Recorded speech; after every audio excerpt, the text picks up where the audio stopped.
Semasa COVID-19 melanda dunia, kebanyakan negara-negara maju ataupun negara-negara yang membangun telah melakukan mengambil tindakan untuk menutup sempadan mereka. Jadi hal ini menyebabkan negara Singapura mendapat sedikit kerisauan kerana kebanyakan sumber makanan mereka adalah diimport daripada negara-negara jiran, dan hanyalah 10%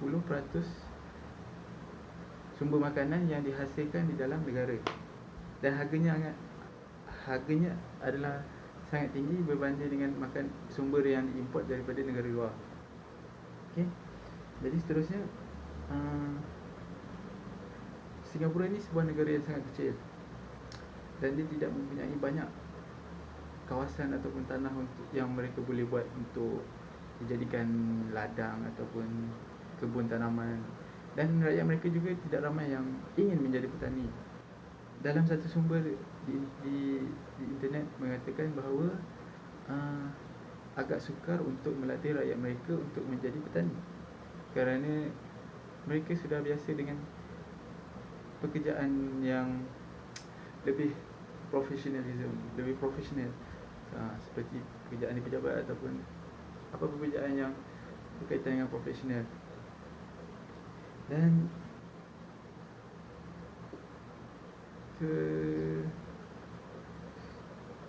semasa Malaysia mengumumkan untuk menutup sempadan, rakyat Singapura mendapat tahu tentang tindakan Malaysia untuk menutup sempadan. Jadi mereka jadi risau dan berlakunya mencetuskan pembelian panik, di mana mereka takut bahawa sumber makanan tidak masuk ke dalam negara mereka, dan mereka tidak mempunyai makanan yang cukup untuk menghadapi situasi COVID-19 ini. Dan disebabkan itu berlakunya pembelian panik yang di mana rakyat Singapura beratur sangat panjang untuk membeli barang-barangan keperluan di pasar raya, dan hal itu amatlah membimbangkan semasa berlakunya COVID-19, kerana sekumpulan orang yang berkumpul secara ramai-ramai dan akan menyebabkan peningkatan penyebaran virus tersebut. Seterusnya, sumber juga menyatakan bahawa ada satu syarikat pengeluaran sayur-sayuran di Singapura. Rakyat Singapura ini syarikat tempatan, dan rakyat Singapura yang panik untuk membeli barang-barang keperluan telah pergi terus ke syarikat mereka. Mereka bukan syarikat pengeluaran ataupun mereka mengeluarkan bahan dan mereka menjual kepada peniaga, dan peniaga akan menjual kepada rakyat. Namun rakyat ini terus pergi beli ke syarikat tersebut ataupun petani tersebut. Namun petani tersebut menyatakanlah bahawa mereka tidak menjual secara direct, mereka hanya kepada peniaga. Dan rakyat mereka juga sangat bimbang sampai mereka menyatakan kepada petani tersebut, mereka sanggup petik sendiri sayur tu supaya mereka dapat beli daripada petani tersebut, dan petani tersebut tak bagilah. Seterusnya, Singapura ni dia bergantung kepada negara-negara luar, negara jiran untuk mengimport makanan. Dan macam Malaysia berbeza dengan Singapura sebab Malaysia merupakan sebuah negara yang agak luas, dan namun taklah seluas yang seperti Amerika. Cukuplah untuk menampung rakyat mereka dan cukuplah untuk membekalkan sumber makanan kepada rakyat mereka. Dan Malaysia juga mempunyai tanah yang banyak untuk mereka melakukan peladangan atau pertanian, dan disebabkan itu Malaysia mampu untuk membekalkan sumber makanan kepada rakyat mereka, dan Malaysia juga mampu untuk mengimport makanan mereka keluar. Dan semasa berlakunya COVID-19 ini, Perdana Menteri Singapura telah berhubung dengan Perdana Menteri Malaysia atas media mediasi dan bertanyakan tentang perkabaran ini.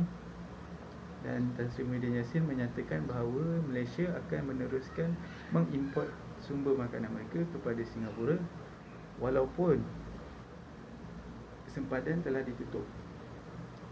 Dan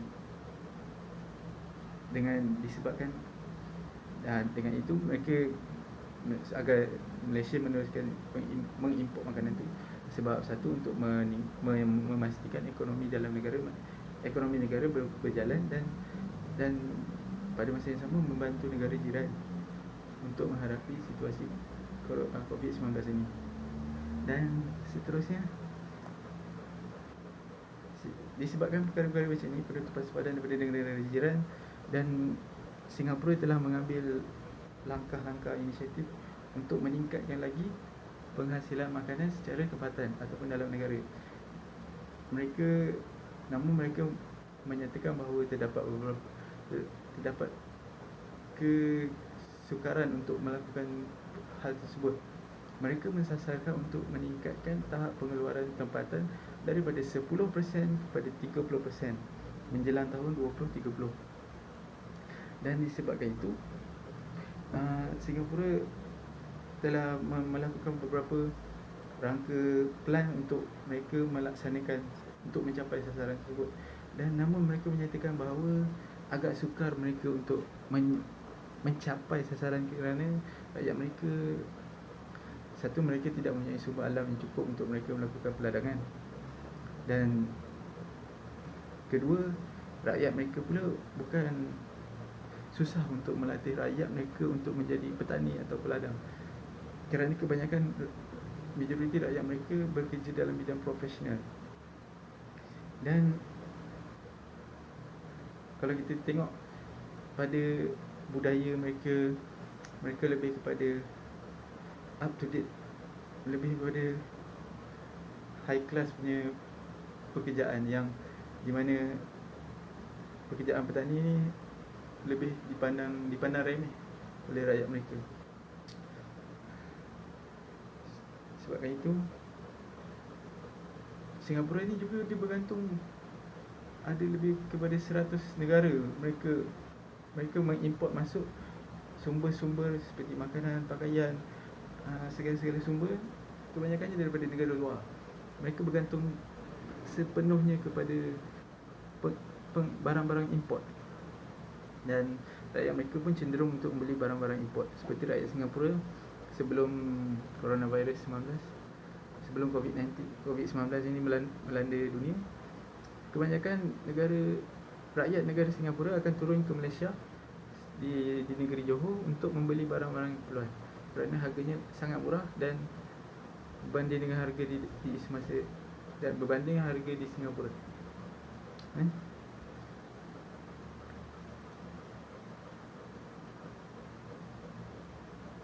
Setakat itu saja. Terima kasih.